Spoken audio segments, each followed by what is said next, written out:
something that's kind of related to what I was just talking about, the blog versus the website. People also talk about having a landing page or a blog where you have a lot of updates and articles. The problem with having a blog, if you don't plan to ever update your website, or even if you think you will, but a lot of times you won't. If you have a blog section mainly, but you don't update it and years go by and the last blog post was a long time ago, people will assume you're not very active, you're not very tech aware, so that you can't handle your own website. You might just run out of things to talk about.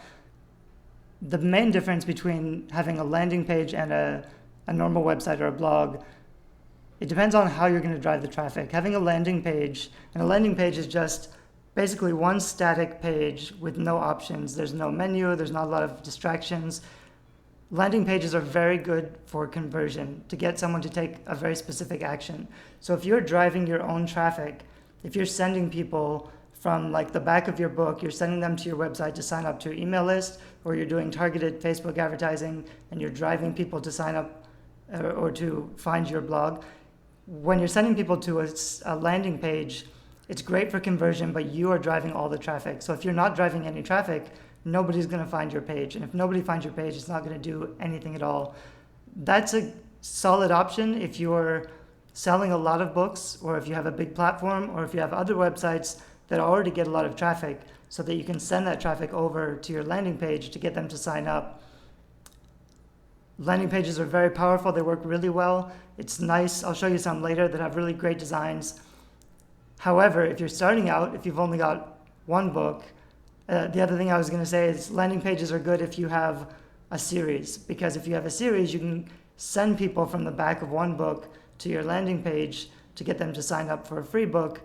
And then once they're on your email list, you can sell them other books in your series, or if you have a lot of books. If you only have one book, or you're just starting out, or you don't have any traffic, you don't have any social media presence, you're not sure what to do about advertising, you're not going to get any traffic to your website if you just put it up. And we'll talk more about that later, but one of the reasons it's really valuable to have your own website is because over time, you'll get traffic to your website that's searching naturally in Google. At first, they'll only find you if they're searching for the name of your book or your name. And that's a disadvantage if you're not famous or your book isn't already best-selling. So what we're going to focus on is writing articles that bring in natural traffic, and they're targeted towards the type of readers who would also like your book. So they'll find your articles and they'll see your books on the sidebar, or they'll sign up to your list because you have a good free offer, and you'll convert those people into fans. But that's only if you're getting your own natural traffic. So landing pages are great if you're driving traffic, but you're probably not. If you're just starting out, if you don't have any followers yet, you're going to need more than just a landing page so that you rank well in Google and so that you get some natural traffic as well. So that's one of the reasons. I'm going to show you some websites, some author websites, but I'm going to, rather than recommend, like when you search for author websites or examples of really great author website design, what you're going to find is those best-selling authors who don't need to drive traffic because people are already searching for them, or their books are already best-selling. So all they need to do is put up a place for that traffic to go and convert them into readers by getting them onto their list.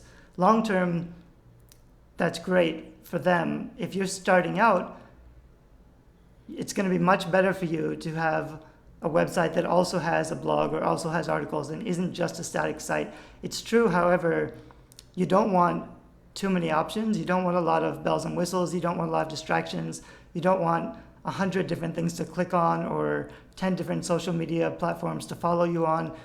You always need to be telling readers what you want them to do by showing them only a few options. So you need to be really choosy with what you decide to put on your author website.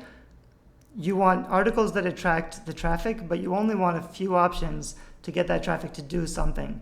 It's probably going to be sign up to your email list. It might be follow you on Facebook and Twitter, but you don't want a whole bunch of different things because it's also if there's too many options, they're not going to choose any option. They'll just leave. You need one really good offer, not a whole bunch of different options that somebody might click on. It's not going to work well that way.